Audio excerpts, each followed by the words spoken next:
నా పేరు గౌరీప్రియ మైలవరపు. నేను క్లినికల్ న్యూట్రిషనిస్ట్ని. నాకు 11 years ఎక్స్పీరియన్స్ ఉంది న్యూట్రిషన్ ఫీల్డ్లో. సో మామూలుగా మనము డైట్ విషయానికి వచ్చేటప్పటికి మోకాళ్ళ నొప్పులు వస్తూ ఉంటాయి. మోకాళ్ళ నొప్పులకి డైట్ ఏముంటుంది, మామూలుగా కాల్షియం తక్కువ ఉంటుంది కదా, అందరూ అది తీసుకుంటే సరిపోతుంది కదా అని అనుకుంటూ ఉంటారు. కానీ డెఫినెట్లీ మోకాళ్ళ నొప్పులకి అండ్ డైట్, మోకాళ్ళ నొప్పులు అంటే మనకి ఓన్లీ జస్ట్ కాళ్ళ నొప్పులు మాత్రమే కాదు, అప్పుడప్పుడు కొన్ని డిఫరెంట్ టైప్స్ ఆఫ్ ఆ నొప్పి కూడా మనకు అనిపిస్తుంటుంది. అంటే మేజర్గా ఏంటి అంటే జాయింట్స్లో కొంచెం ఏంటి అంటే మనకి ఇప్పుడు జాయింట్స్ అంటే ఇప్పుడు ఈ చేతి మధ్యలో కానీ, కాళ్ళ పిక్క కాకుండా పైన నీస్ అంటాం కదా అక్కడ కానీ, లేదా కింద పాదం దగ్గర ఏదైతే జాయింట్ ఉంటుందో అక్కడ కానీ. సో ఈ జాయింట్స్ దగ్గర మనకి నొప్పులు ఎక్కువగా వస్తున్నాయి అనుకుంటే మాత్రం అది రెగ్యులర్ నీ పెయిన్ మాత్రం కాదనమాట. సో అది కాకుండా మామూలుగా నడుము నొప్పి, తర్వాత చాలా మటుకు కొంతమందికి పైన వీపు నొప్పి ఎక్కువగా వస్తూ ఉంటుంది. తర్వాత ఇవన్నీ ఏంటి మనకి జనరల్గా బోన్స్కి సంబంధించిన నొప్పి అని చెప్పుకోవచ్చు. దానివల్ల మనకి ఏంటి అంటే ఒకవేళ వైటమిన్ డి తక్కువ ఉందేమో, కాల్షియం సరిగ్గా లేదేమో, తర్వాత కాల్షియం బాడీలో అబ్జర్వ్ అవ్వడానికి కూడా మనకి కొన్ని న్యూట్రియంట్స్ కావాలన్నమాట.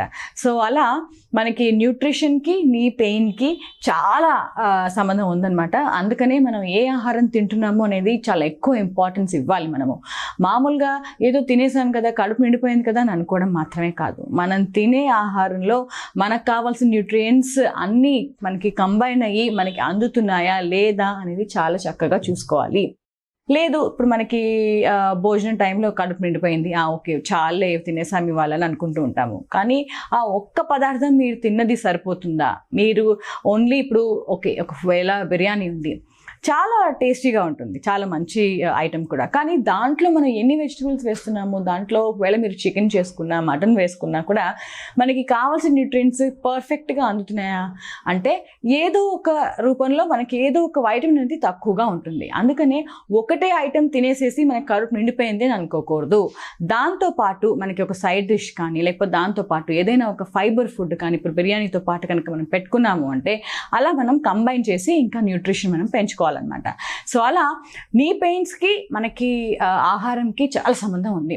ఇప్పుడు వైటమిన్ డి ఉంది. వైటమిన్ డి మనకి ఏంటి, కొంచెం సూర్యుడి దగ్గర మనం ఎక్కువగా ఉండాలి, పొద్దున్నే ఎక్కువగా ఉండాలని చెప్తూ ఉంటాము. ఒక అరగంట సేపు కనుక మనము ఆ ఎండలో కనుక ఆ సూర్యకిరణాలు మన బాడీకి తగిలితే కనుక చాలా మంచిది, వైటమిన్ డి బాగా అబ్జర్వ్ అవుతుంది అని చెప్పేసి అనుకుంటూ ఉంటాం కదా. దాంతోపాటు అప్పుడప్పుడు కొంతమంది మధ్యాహ్నాలు కూడా కొంచెం ఒక 15 నిమిషాలు చాలు, మరి ఎక్కువగా అక్కర్లేదు. ఎందుకంటే మధ్యాహ్నం కొంచెం ఎండ ఎక్కువగా ఉంటుంది, డిహైడ్రేట్ అయ్యే అవకాశం ఎక్కువగా ఉంటుంది. కాబట్టి మధ్యాహ్నం కూడా ఒక 15 నిమిషాలు అలా తీసుకున్నా కూడా సరిపోతుంది. సాయంత్రం పూట 4:30 నుంచి 5:30 టైంలో కూడా కొంచెం చల్లగా ఉంటుంది కాబట్టి ఆ టైంలో కూడా సూర్యకిరణాలు మనకు కొంచెం బాగానే అందుతాయి. కాబట్టి ఆ టైంలో కూడా సన్ ఎక్స్పోజర్ కూడా చాలా మంచిది వైటమిన్ డి కోసం. కొంతమందికి చాలా ఎక్కువ వైటమిన్ డి డెఫిషియన్సీ అనేది ఉంటుందన్నమాట. సో వాళ్ళకి ఎలాంటి నొప్పులు చూస్తాము అంటే నీ పెయిన్స్ ఏంటంటే చాలా ఎక్కువగా ఉంటాయి. ఎస్పెషలీ కొంచెం చల్లగా అయ్యేటప్పటికీ చాలా, ఒకవేళ వాతావరణం కొంచెం చల్లగా ఉన్నా, కొంచెం నేల కొంచెం చల్లగా ఉన్నా, దాని మీద నడుస్తున్నా కూడా చెప్పులు లేకుండా అలా ఒకవేళ నడుస్తున్నా కూడా చాలా ఎక్కువగా నొప్పి అనిపించేస్తూ ఉంటుందన్నమాట. సో అలాంటప్పుడు ఏం చేయాలి? సో వైటమిన్ డి ఎక్స్పోజర్ చాలా అవసరం. కొంచెం ఎక్కువగా వైటమిన్ డి డెఫిషియన్సీ ఉన్నప్పటికీ కూడా ఆడవాళ్ళకి బాగా ఎఫెక్ట్ అవుతుంది. ఎలా అంటే జనరల్గా మంత్లీ ఒకవేళ పీరియడ్స్ అప్పుడు కూడా కొంచెం ఎఫెక్ట్ అవుతుంది. ఎందుకంటే వైటమిన్ డి చాలా అవసరం పీరియడ్స్ కోసం కూడా. మామూలుగా బ్యాక్ పెయిన్ లాంటివి మనం ఎక్కువగా చూస్తూ ఉంటాము. తర్వాత జనరల్గా ఏంటంటే కొంచెం ఆ వీక్నెస్ లాగా అనిపిస్తూ ఉంటుంది, కొంచెం ఎక్కువగా ఈ క్రాంప్స్ అనేది ఎక్కువగా వస్తూ ఉంటాయి అన్నమాట. అందుకనే వైటమిన్ డి ఎక్స్పోజర్ చాలా అవసరం. ఎలా మనం చూసుకోవాలి అంటే మనకి అంటే బ్లడ్ టెస్ట్ మనకి అవైలబుల్గా ఉంటుంది. సో బ్లడ్ టెస్ట్ అందరూ చేసుకోవచ్చు. వైటమిన్ డి ఎంత ఉంది బాడీలో అని తెలుసుకోవడానికి కూడా చక్కగా బ్లడ్ టెస్ట్ చేసుకోవచ్చు. బ్లడ్ టెస్ట్ చేసుకుంటే మనకు తెలుస్తుంది ఎంత ఉంది, ఎంత ఉండాలి, బాగా తక్కువగా ఉందా.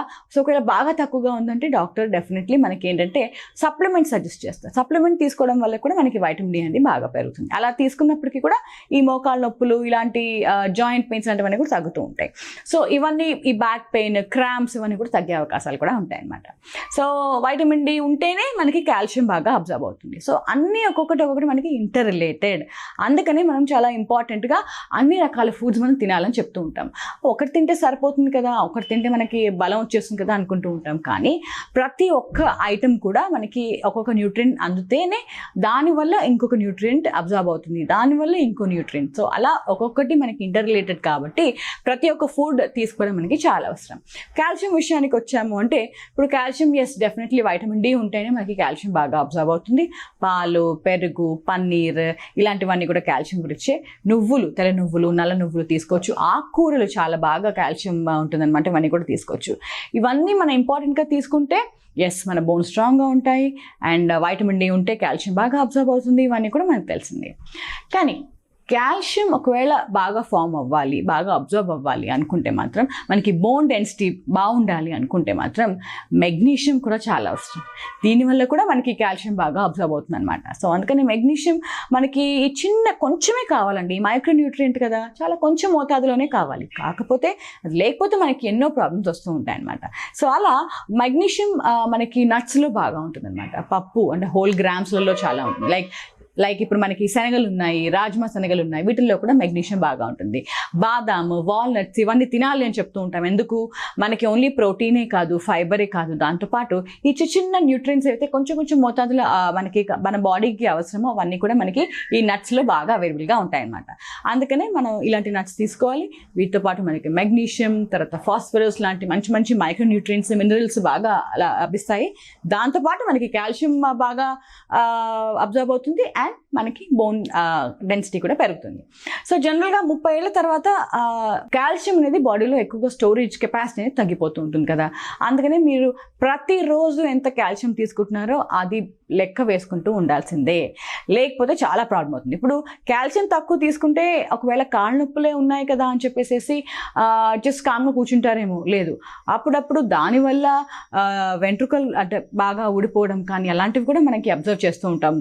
నెయిల్స్ కూడా కొంచెంగా మనకి ఏంటంటే కొంచెం బ్రిటిల్గా ఉంటాయి చాలా మందికి. అంటే ఇలా జస్ట్ కొంచెం ఏదైనా తగిలితే మాత్రం వెంటనే ఇలా చిప్ అయిపోతూ ఉంటాయి అనమాట.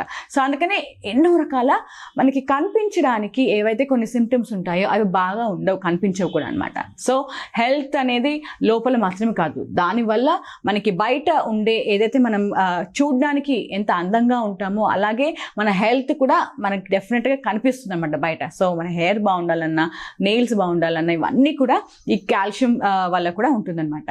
సో మిగతా న్యూట్రియన్స్ కూడా చాలా అవసరం. బట్ దాంతోపాటు ఇవన్నీ కూడా మనం తీసుకుంటే అంటే కాల్షియం, వైటమిన్ డి, మెగ్నీషియం, ఈ మినరల్స్ ఇవన్నీ తీసుకుంటేనే మనకి అవుట్వర్డ్లీ అపియరెన్స్ కూడా బాగుంటుంది. సో అందుకనే ఈ నొప్పులు ఇవన్నీ వచ్చేటప్పటికి నొప్పులు తగ్గించుకోవాలన్నా ఇమీడియట్గా అంటే చాలా మటుకు కోల్డ్ ప్రెస్ చేస్తూ ఉంటారు. అంటే జస్ట్ ఐస్ ప్యాక్ అలా పెడుతూ ఉంటారు.